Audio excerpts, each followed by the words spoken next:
tak pojď. Dobrý Jan. Dobrý Jan. Malej, počkej tu, já jsem za chvilku zpátky, jenom skočím pro rohlíky.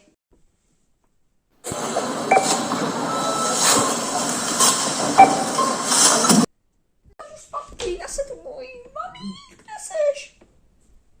Kde jsou ty rohlíky? Kde jsou ty rohlíky?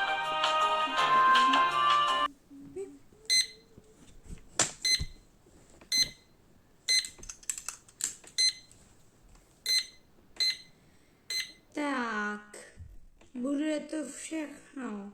Chceš platit kartou nebo hotově? Ona mám kašle jenom pro ty rohlíky. Mami.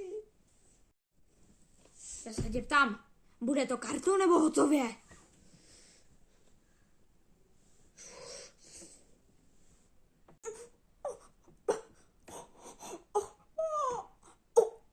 Jo, tady jsou.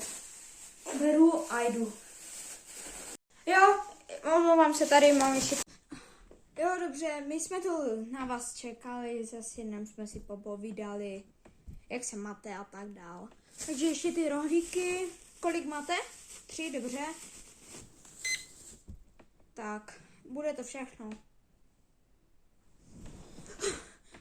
Jo.